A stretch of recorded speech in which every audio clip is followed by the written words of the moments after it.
Let me out. Take me to the hospital quickly. My husband locked me in the garden shed when labor pains began late at night. Rubbing my aching belly, I was filled with anxiety, fearing that the baby would arrive any moment.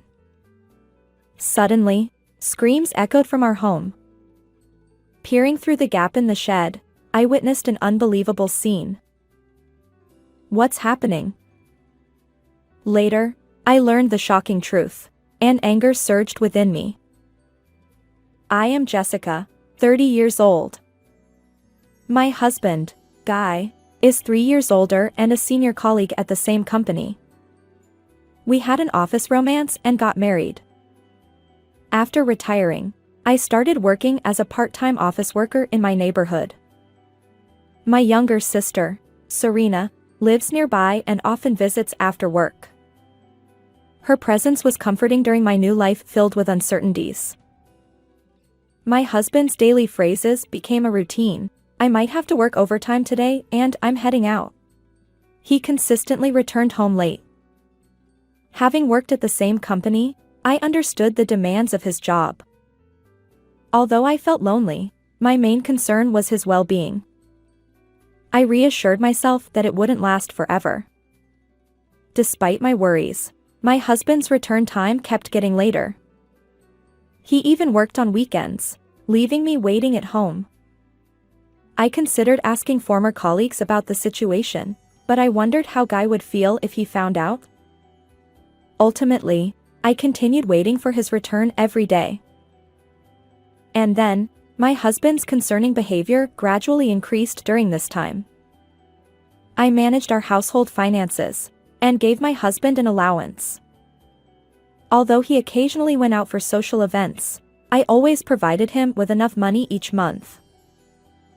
One day, Jessica, I've used up all my allowance. Can you add some more? I was taken aback. But it hasn't even been half a month. What did you spend it on? Guy always seemed to run out of money, and whenever I asked about how he spent it, he evaded the question. I can't give you more unless you tell me properly. Okay. He was seemingly accepting my response. However, the next day, when I saw the credit card bill, I couldn't believe my eyes. Why was it so high? Even when I confronted him with the details, he just apologized without revealing anything substantial. He doesn't share any crucial information. At this rate, we won't be able to save for the future. This situation not only strained our relationship but also added financial worries. I wondered if we could continue as a couple in the long run. The worst thoughts crossed my mind. Perhaps my husband was having an affair. Yet, I lacked the courage to confront him directly. The fear of investigating and being proven right paralyzed me. At that moment, my sister Serena visited. As soon as she saw my face, she asked, Do you have something troubling you? I hesitated but finally confessed. Actually, Guy's behavior seems suspicious. Serena's eyes narrowed. You don't mean he's cheating, do you? I'm not sure yet, but I've been thinking it might be possible. My uncertainty made my words falter. Serena didn't mince hers. Men who cheat are despicable. You should consider divorce. Despite her stern tone, I appreciated her concern. Thank you. Talking to you has eased my mind a bit. She assured me. If anything happens, feel free to ask. I'll even give your husband a piece of my mind. I smiled and replied, I'll keep that in mind. As she left, I sensed a hint of relief in her expression. Although I still don't have concrete evidence of infidelity, I decided to observe a little longer.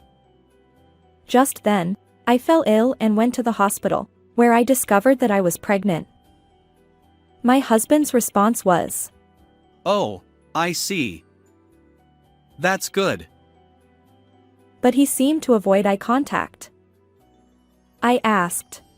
Aren't you more excited? No, it's not like that. I'm looking forward to it. Despite his words, something felt off. He was different from before, and I couldn't shake that feeling. I repeatedly tried to discuss matters with Guy, but he kept brushing it off with excuses like, "I'm busy, let's talk later." Time slipped away, leaving me uncertain about what to do. To distract myself from the anxiety, I focused on preparing for our unborn child. And time flew by. I was already in my final month of pregnancy. Despite our ongoing communication issues, the anticipation of meeting our child soon filled me with excitement. On that particular day, a typhoon was forecasted, and the strong winds and rain battered our area. Feeling my belly tighten, I called out to Guy before resting alone in the bedroom. As midnight approached, the pain intensified, and it seemed labor had finally begun. "Hey, can you take me to the hospital? My labor has started," I said, gently cradling my abdomen. Guy, who had been looking at his phone, muttered. Seriously? He sprang up, grabbed my arm, and hurried toward the front door. I tried to calm him down, saying, "You don't need to rush. The baby won't arrive immediately." But his expression remained stern. Without hesitation, he led me outside and pushed me into the storage room in the garden, slamming the door shut. "Stay here," he commanded, his face intense. "Wait, what are you doing? Let me out. Take me to the hospital." I shouted desperately, unable to comprehend what was happening. But there was no response from my husband, and his footsteps faded into the distance. What should I do?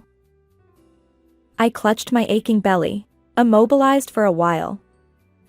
Yet, I knew the baby was in danger if I stayed here. Suppressing my anxiety, I pondered how to escape this place. That's right. Maybe. I peered outside through the small window in the storage room. To my surprise, I saw Guy in the living room, chatting amiably with a woman. The curtains were wide open, revealing everything even in the late hour. Wait, who is that person? My husband had locked me in the storage room while entertaining this woman inside. Was this irrefutable evidence of his infidelity? Despite our imminent child's arrival, I felt lost, facing the harsh reality without any way to call for help. And then it happened. From my home, I heard a woman scream. What's going on now? I snapped back to reality and looked into the living room through the window. There, not only Guy but also the other woman's face became unmistakably clear. Wait, why? Is this a joke? My muttered voice felt hollow as shock and abdominal pain blurred my consciousness, almost causing me to faint. How much time passed? Eventually, the storage room door opened, and someone rescued me. The next day, I safely gave birth to a healthy baby girl. Learning the astonishing truth, an indescribable anger surged within me. I'll never forgive the person. And so, I began preparing for retribution. A week later, my husband and I visited my parents' home. My father welcomed us, saying, "Welcome. We've been waiting." My parents and sister Serena greeted us with smiles. "Dad, Mom, meet your first grandchild. Hold her." In my arms, the baby slept peacefully. On that day, I proudly introduced our child, having just been discharged from the hospital. Everyone was smitten with the baby, especially my mother, whose eyes remained teary with joy. As I observed this heartwarming scene, I sat up straight in a chair, ready for the next chapter of my life. Today, I have something important to share. It might take a while, but will you listen? What's going on? Why the sudden formality? My parents' once smiling faces grew serious as they looked at me. I proceeded to recount the night during the typhoon when Guy locked me in the storage room. My father was taken aback. What? Why would he do such a thing? My mother remained speechless, covering her mouth with both hands. Meanwhile, Guy kept his head down, refusing to speak. My father demanded, What's your intention, Guy? Speak up. Even my sister Serena chimed in. Exactly. Treating a pregnant woman like that is despicable. Maybe you should consider leaving this man? Despite the collective condemnation, Guy remained silent. I explained. Through the small window in the storage room, I saw another woman inside our house, and Guy was talking to her. My father's anger flared. Are you cheating? You. How could you do this? He lunged at Guy, but I quickly intervened, stopping him in his tracks. Listen carefully, Dad. It might take a while to explain. But when I heard a woman scream, everything changed. See? It's definitely tied to infidelity. His face turned crimson, and his fists trembled, clearly enraged by the harm done to his daughter. Given that I initially thought the same way, it's understandable. But I continued in a calm, composed voice. But when I saw the woman's face, I couldn't make sense of it anymore. What do you mean? Both my parents exchanged confused glances. You see, the woman Guy was talking to that day was Serena. My father's confusion deepened. What? How is that possible? It seems that my parents became even more confused, glancing back and forth between my sister and my husband's faces. Serena remained silent, avoiding eye contact. My father demanded answers, slamming the table. Tell us the reason. Finally, Guy broke his silence. Actually, Serena was threatening me. His eyes met my parents', revealing the shocking truth. Look at this. My husband placed a photo on the table. As soon as my father picked it up, he trembled. What's going on? Explain. My father glared at Guy, his anger palpable. And no wonder, the photo showed Guy and Serena walking closely together. I calmed my father and urged him to listen to the whole story. This is from when I helped a drunk Serena. The photo doesn't show it, but my colleagues were there too. Guy explained. My father hesitated. Is that true? Yes. If you can confirm it, you'll understand right away. So please believe me. Guy's serious expression seemed to calm my father a bit. As it turns out, shortly after our marriage, Guy encountered Serena on the way home from a drinking party in the bustling city. Serena was so intoxicated that her friends struggled to manage her. Guy, considering her his sister-in-law, extended a helping hand. The truth is, after marrying Jessica, Serena confessed her feelings to me. Guy continued.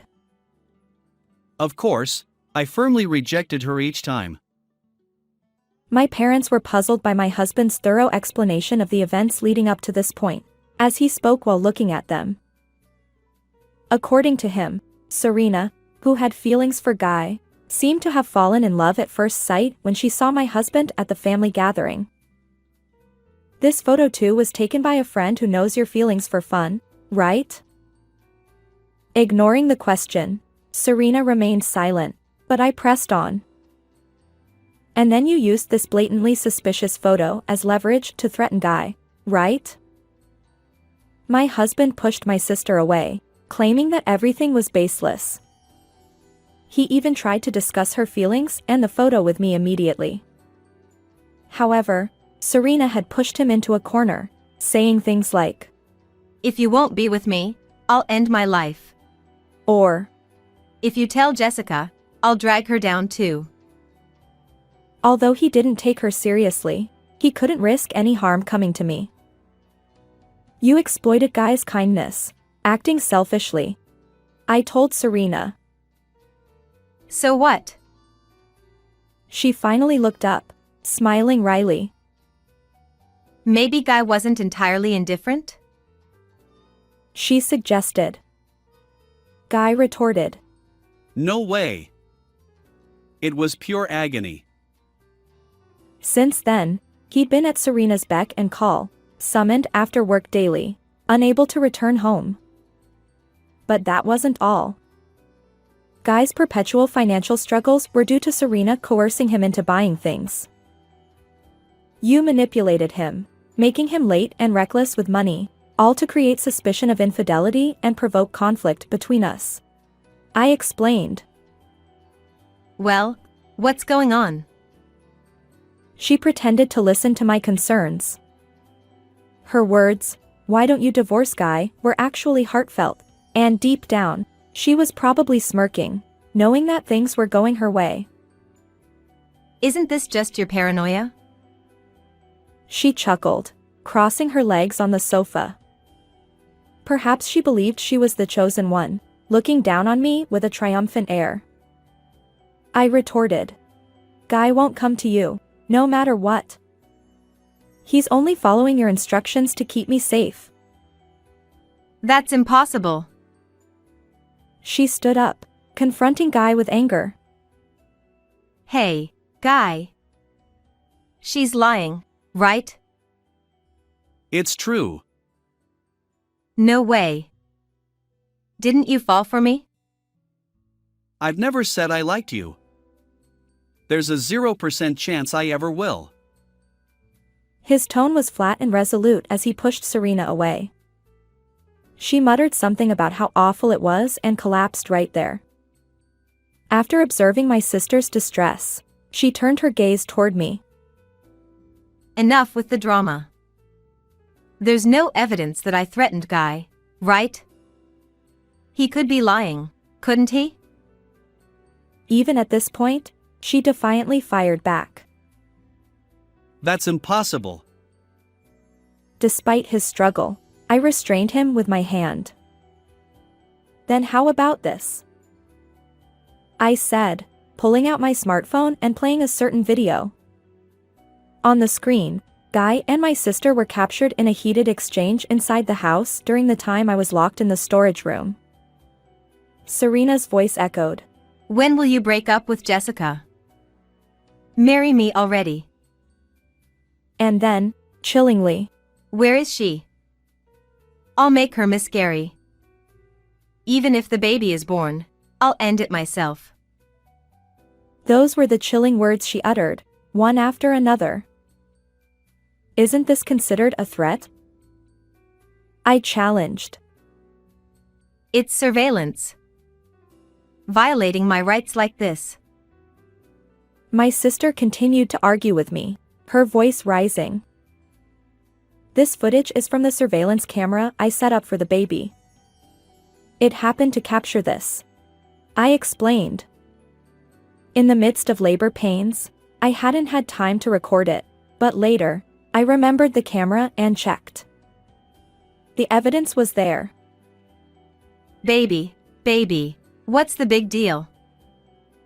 She grabbed my arm, shaking me vigorously, frustration etched on her face. If only there was no child, Guy would be mine. Actually, on that evening, my sister and I exchanged emails. I messaged her, nervous about giving birth soon. She replied, Looking forward to it. Cheering you on. but in reality, my email had pushed my sister's irritation to its peak. Frustrated with the unchanging relationship with Guy, she sent him a message. saying everything to Jessica. I'm coming over now. Worried about my safety, my husband, unable to hide me elsewhere, quickly locked me in the storage room. When my sister arrived, he ensured she wouldn't harm me physically by claiming I was already at the hospital. After Serena left, it was Guy who helped me, taking me to the hospital. Thinking back, if I had screamed for help during that moment, both my unborn child and I might have been in danger. I've already told him everything I witnessed, and Guy told me everything about until then. My sister clenched her fist, trembling with anger. This is ridiculous. Just because you met him first doesn't mean you can act all high and mighty. Even though you're not more beautiful than me. She hurled hurtful words at me. Anyway, I'm the one suitable for him. Deep down, Guy must feel the same way. Are you even aware of what you're saying? Shut up. Serena glared at me, but then she turned her tear-filled eyes toward my husband. Hey, Guy. It's not too late. Divorce this woman. My sister pressed on relentlessly. Despite her advances, Guy involuntarily stepped back. I too felt a chilling fear from her resentful expression. I'll say it as many times as needed. My wife is Jessica. Guy asserted. But why stay with her? There's no point clinging to her. If you want a child, I'll bear it for you. Serena pleaded, her hair disheveled, desperately clinging to Guy. Was this the true face of my once gentle, adorable sister? Filled with helplessness, I intervened between Guy and my sister. From now on, our family of 3 will find happiness. Don't interfere, I said coldly. You're annoying. You're not even part of this conversation. Seriously, just disappear. Serena persisted, pushing me away. Enough. Finally, our silent father raised his voice. Serena, you're truly pathetic. We're cutting ties with you as our child. Leave now. Dad, are you kidding? She probably never imagined hearing those words. Growing frantic, she paced the room, scratching her head. We want nothing to do with you anymore. I don't even consider you my sister, I declared. No. Absolutely not. Is this okay with both Mom and Dad? And I'm cuter than Jessica, right? Desperate, she clung to Dad, but he avoided eye contact. The decision is final. Hey. Jessica, say something to Dad and Mom. It's all your fault. Fed up with Serena's arrogance, I intervened. We're not just cutting ties, we'll file a restraining order against you, I said coldly. What? You can't. For the safety of our child, it's necessary, I replied. Tears streamed down her face. Jessica, I'm sorry. Please forgive me. I'll be all alone if I can't see everyone. But given everything, forgiveness was impossible. I can't trust you anymore. Reflect on your actions alone. When I pushed her away, my sister cried out like a child and collapsed from her knees. Afterward, we went through legal proceedings, and a restraining order was issued against Serena. As a precaution, we decided to move to a new place. Our parents also severed ties with her, and despite her repeated attempts to seek forgiveness by visiting my parents' home, she was always turned away. Over time, she stopped coming, and now no one knows where my sister is. Meanwhile, the 3 of us live peacefully in our new home. With more to protect, my husband works harder than ever. And I'm committed to supporting Guy firmly in the days ahead. How did you find this story? Don't forget to subscribe to our channel. See you in the next video. It's so sad that you can't get any inheritance. Your fate is like garbage. Madeline's face was filled with a triumphant smile. It seemed to be a blow to me, who had turned pale after hearing about my husband's inheritance. Yeah, that's right. It's a waste even though you took care of him for so long. Our choice seems to have been correct. Benjamin also laughed loudly in the same way. He showed his teeth in a satisfied and nasty way, as things were going according to their plan. Oh, no, why? I was still confused in my head, unable to believe the procedure for my husband's inheritance that was read out. I begged them not to laugh at me anymore.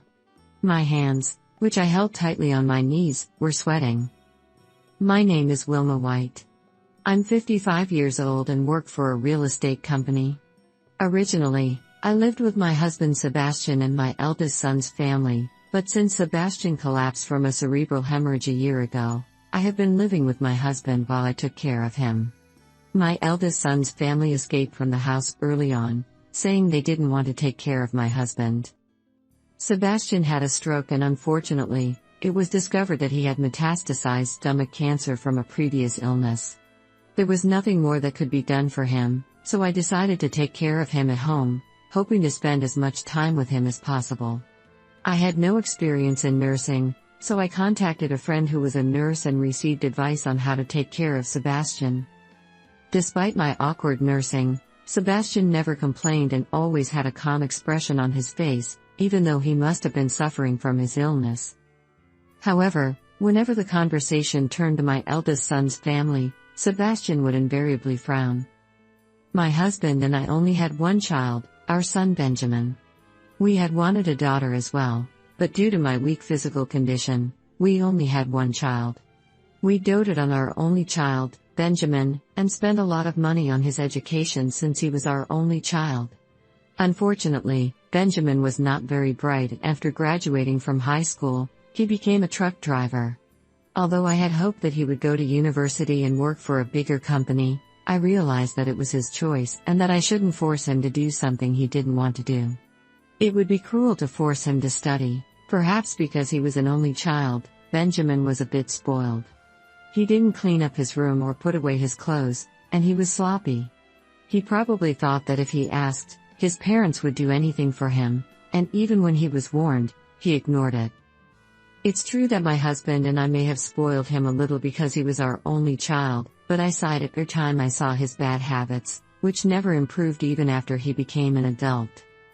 I thought Benjamin would get married late because of his personality, but I was wrong.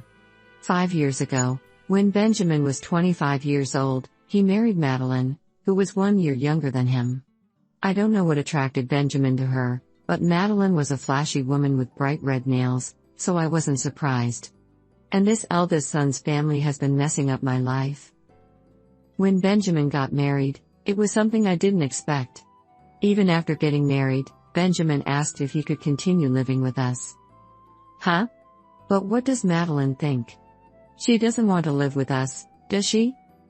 No, actually, Madeline said she wants to live with you guys. Right? Yes.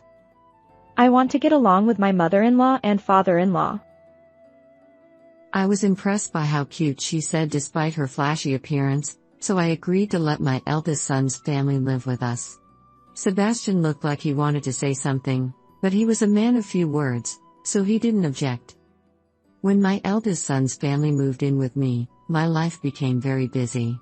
Just having one more person around changed the amount of food and laundry I had to do. At first, I thought that Madeline, who was a housewife, would help me out, but she never lifted a finger. She just lounged in the living room and waited for meals to be served, like a big child. It was like having another child instead of an adult. I immediately asked Madeline to help me with the housework. Madeline, could you help me with the housework a little? Madeline stared at me and said, What? Are you kidding me? and put her hand over her mouth. Were you the type of mother-in-law who bullied me? Ugh, I'm not good with that kind of thing. I was speechless at Madeline's words. I couldn't believe it. I'm not bullying you. I just said that if we're living together, we should share the housework. Even though I was speaking the truth, Madeline looked flustered and ran over to Benjamin, as if she was a child clinging to her mother after being teased by her siblings. Benjamin said, Mom, don't blame Madeline. She's nervous because she just got married. Benjamin came over and complained to me. I'm not blaming her. I just pointed out something that is natural for a person to do. That's scary for Madeline. You need to realize that you're in the position of a mother-in-law. Well, Madeline, who was hiding behind Benjamin, smiled faintly as if she had won. This bride makes it all strategy. She must have wanted to live with me because she didn't want to do housework. Certainly, she doesn't look like she can do housework at all. It was my mistake to start living with her carelessly. Anyway, Mom, do the housework, please. You've been doing it until now, so it won't change even if there's one more person. We're in our working prime now.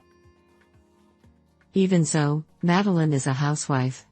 I want to argue that I'm the one who works full-time, but she probably won't listen to me even if I do. She's still young and has just gotten married, so maybe Madeline's feelings are really down. For now, I pretended to agree with Benjamin's story. It was the worst form of cohabitation with my eldest son and his wife, but even after 2 years, my life hasn't changed. Madeline still spends her days doing nothing around the house, and I'm doing my best to work and do housework. Sebastian helped me out from time to time, but he collapsed from a cerebral hemorrhage. Although he was hospitalized for a while and treated for the cerebral hemorrhage, he was left with paralysis on his left side and became a care recipient. If that was all, there was a possibility that he could be cured by rehabilitation, but unfortunately, a metastasis of the stomach cancer that he had developed in the past was found. The doctor said that there was nothing more that could be done. I was devastated and felt like my world had turned dark. I wondered if I could bear losing Sebastian. However, it was clear that Sebastian himself was suffering more than I was, so I held back my tears and waited for the doctor to finish speaking. Sebastian was originally scheduled to undergo rehabilitation at the hospital, but we decided to prioritize palliative care for his cancer and care for him at home. Although he said he would go to a facility, I wanted to be with Sebastian for as long as possible. When I expressed my feelings to him, Sebastian quietly nodded and said, I understand. When my husband's caregiver life began, my eldest son and his wife started leaving the house as if they were measuring it. They probably didn't want to take on any caregiving responsibilities themselves. I don't know where they live, but they come home occasionally and leave again without even looking at their father's face. However, they frequently called me. The first time Benjamin called me, I was skeptical about why he was calling when he wasn't taking care of his father. Hello, what's up? Oh, Mom. How's Dad doing? What? Even Benjamin was worried about his father. He never seemed to be straightforward. I was exasperated. He's the same. Oh, but he has an appetite. No. Not that. I was just wondering how much longer he has to live, lol. A mocking laughter echoed from the other end of the phone. Madeline's voice was mixed in with that laughter, and I realized that the two of them were not worried about Sebastian, but rather the opposite. Please don't say such insensitive things. Are you his son? Of course I am. I'm looking forward to inheriting my father's estate because I'm his son. What a thing to say. What a thing indeed. Benjamin wasn't worried about Sebastian at all. Instead, he was looking forward to inheriting his father's estate after he passed away. Anyway, let me know when he's about to die. Maybe I'll show him my face one last time. I felt my blood boil at Benjamin's words mixed with laughter. Wilma, is something wrong? Sebastian must have heard my voice on the phone and called out to me from his bed. No, it's nothing. Just another annoying sales call. I see. That's a nuisance. Sebastian would never have thought that his eldest son and daughter-in-law were more concerned about inheriting his estate than his life. I didn't want to make him sad by letting him know. Are you hungry yet? I'll make you something special. Thank you. I'm happy. I had to protect Sebastian at all costs. Because he was the only person I loved. My caregiving life continued for 3 years. I was prepared for the worst since the doctor had told me that Sebastian's condition was not good, but he did better than expected. The doctor praised me for my devoted care, saying that it was a miracle that he had lived this long. As usual, Sebastian's eldest son and daughter-in-law called me many times to ask about Sebastian's condition. I was getting fed up with them, so I stopped taking calls from Benjamin and Madeline. Wilma, thank you. Sebastian gave me a peaceful expression and fell asleep in his last moment. Even when Sebastian was critically ill, his eldest son and daughter-in-law did not come home. I tried to call them back by phone, but Sebastian stopped me. Sebastian was concerned about his eldest son and daughter-in-law till the very end. He was concerned about them in a positive way, but mostly he was worried that I would have a hard time after he passed away. When I told Sebastian's eldest son and daughter-in-law that Sebastian had passed away, they hurried back even though they had been reluctant to do so. Finally, he's dead. He worked hard for nothing. That's why we had to live in a hotel for so long. That's right. We're broke. I wonder if we can get the inheritance soon. I knew it, but I felt nauseous at their words. While ignoring Sebastian's eldest son and daughter-in-law, I arranged Sebastian's funeral and finally got to the topic of inheritance. The lawyer opened Sebastian's will. Sebastian's eldest son and daughter-in-law were waiting eagerly for the contents to be read. I swallowed hard. Sebastian White hereby bequeaths the following property to his eldest son, Benjamin White. The lawyer read out Sebastian's land, house, our current home, and all debts.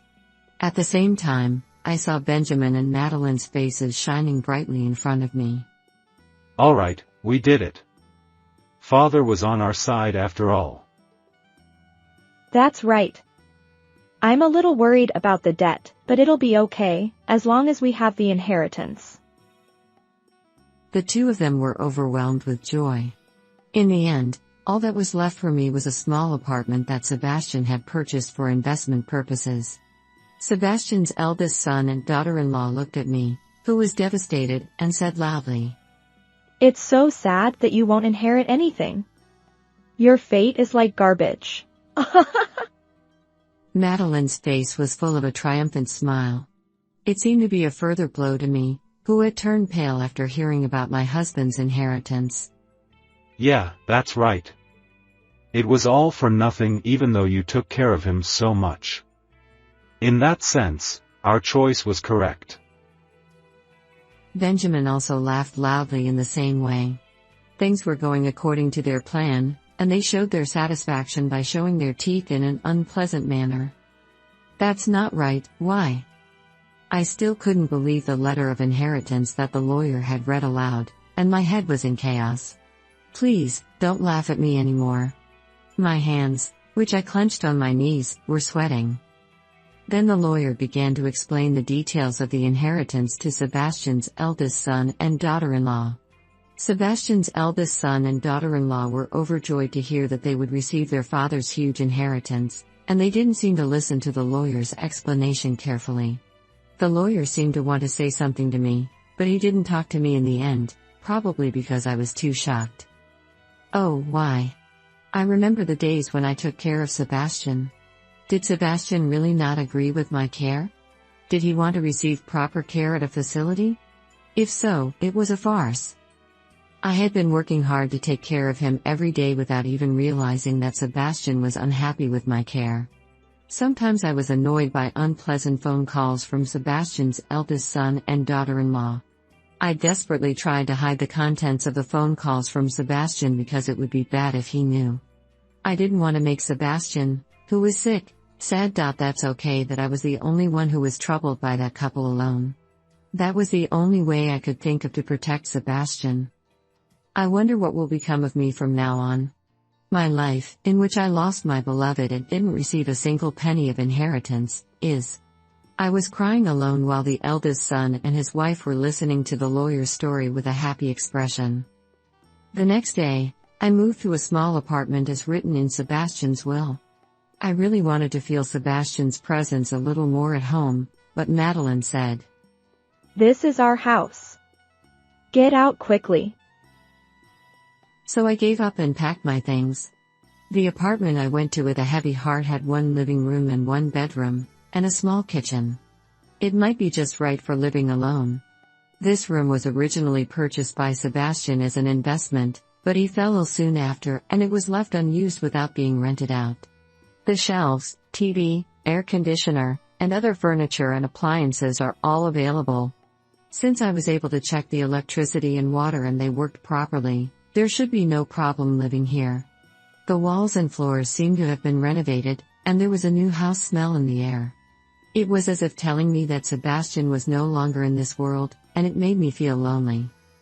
I was reading a book as usual in the house for a while, but I suddenly noticed a large, unfamiliar square box-like object on the tatami mat. I was curious and approached it, and it turned out to be a safe. It was big. It seemed to be a commercial safe, not a household one. I can't believe there's something like this. But I don't know the passcode. The safe was the type that pressed a 4-digit passcode with buttons, and I couldn't do anything because I didn't know the passcode.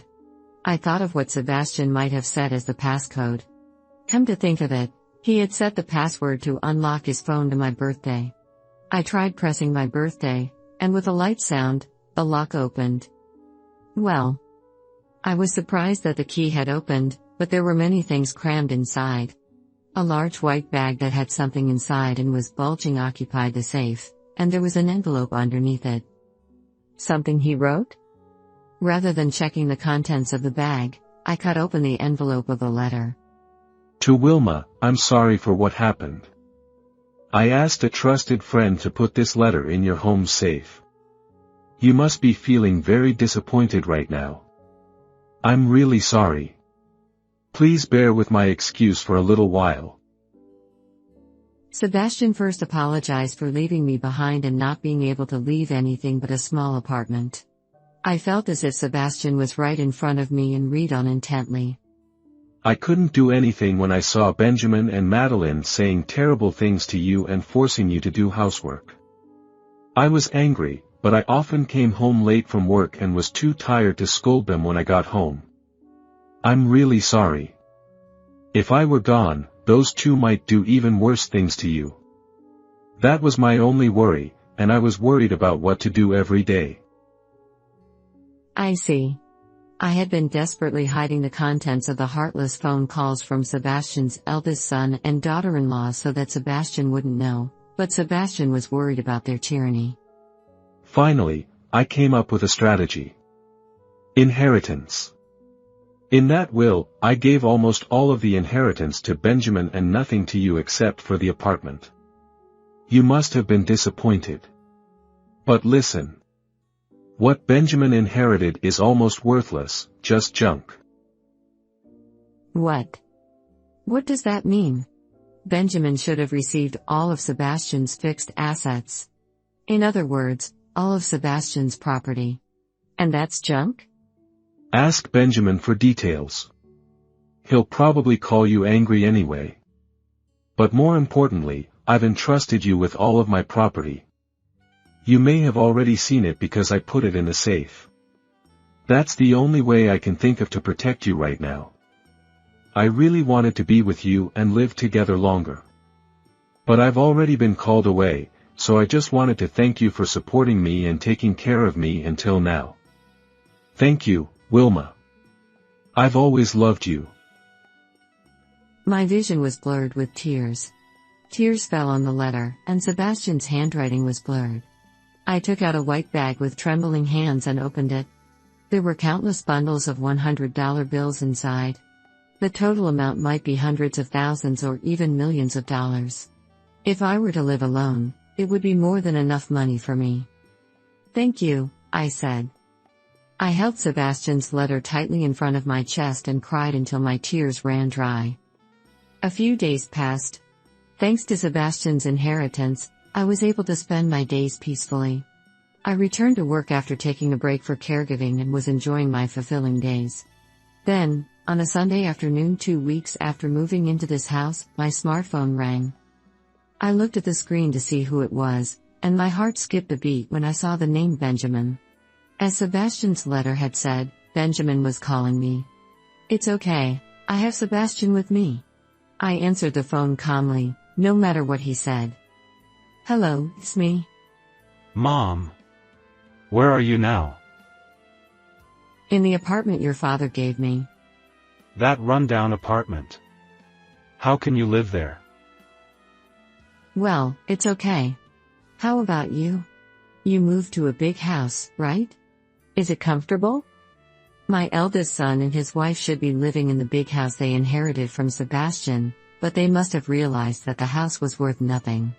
The person on the phone changed from Benjamin to Madeline. What's going on with this? This house is so dilapidated, moldy, and there are bugs everywhere. It's disgusting. I can't sleep here. Madeline's screams from the other end of the phone told me how bad the house was. Then, it seemed that Benjamin took the phone again and kindly told me about their situation. Father's inheritance is all junk. Even if we have it appraised, it won't be worth anything. And there were dozens of promissory notes for my father's debts in the safe at home. What the hell is going on? Did Mom know something? After listening to Benjamin's story, I finally found in my head about what Sebastian had done. Sebastian had researched the value of the fixed assets he intended to inherit to Benjamin in advance and found out that they were completely worthless. He then bequeathed them to Benjamin. Furthermore, he added a huge amount of debt as a bonus. Benjamin seemed confused, probably because he didn't expect to have such a large amount of debt. "No, I didn't know. I didn't know this would happen until I heard the will." Damn it. In reality, he learned about it after reading the letter, but there was no need to tell Benjamin the truth. I could hear Benjamin and Madeline arguing on the other end of the phone. Madeline said, It's all because of your shitty father. I'll sue you. In response, Benjamin said, You're the one who said you wanted the inheritance. You changed your attitude when you realized it wasn't worth any money. You're a scammer. The two of them were already having a huge fight that I couldn't control. I sighed deeply and, to vent my frustration with them, took a deep breath in front of my smartphone. You too. Neither of you are innocent. You didn't take care of your father at all. You've been living your life as you please, leaving all the housework to me. It's your own fault that you're in this situation. Stop making a fuss over a little debt and disturbing the neighborhood. You're both shitty. If you understand, then hang up the phone. Don't ever contact me again. I hung up the phone without waiting for their response. After hanging up the phone, Benjamin called me several times, but I completely ignored him and blocked his calls. I was finally able to regain my peace of mind. Phew. I'm sure those people learned something from this. Living isn't that easy. I lay down on the bed and took a moment to reflect on all the hardships I had gone through. I decided to stay here for a while. It's okay to cut ties with Benjamin and his family. No, I should cut ties with them. Otherwise, they will beg me to help them repay their debt. In the midst of overwhelming fatigue, I closed my eyes while thinking about such things. Finally, I could have a good dream. Sebastian, thank you so much. You really protected me. After that, I cut ties with Benjamin as planned and finally obtained a free life. When was the last time I could live without taking care of others? Of course, taking care of Sebastian was not a burden at all. If possible, I wanted to live alone with Sebastian, but there was nothing I could do about it. Now, I have no choice but to move forward. Benjamin and Madeline are now working hard all day long to repay their debts. Even the sloppy Madeline is working, so they must be under considerable pressure. My colleague's son works at the same workplace as Benjamin, and he seems to be surprised by Benjamin's appearance, which is getting worse day by day. However, Benjamin is said to be sarcastically praised at work for being so worn out and not fighting back against his superiors. Madeline is stressed out from her unfamiliar job and has been binge eating and drinking to relieve it. She has gained about 44 pounds in just 6 months. A friend of mine who happened to see Madeline told me about it. Her youthfulness seems to have disappeared somewhere, and she walks dragging her heavy body. But I don't feel sorry for her. It's all the result of her own actions. I don't care about it. Well, let's go to work today. Recently, more and more subordinates at work rely on me, and I find it more enjoyable to work. I'm still active. As long as my body is healthy, I'll do my best to contribute to society. I saw Sebastian's photo and said, I'm going now. How was this story? Please subscribe to the channel. See you in the next video.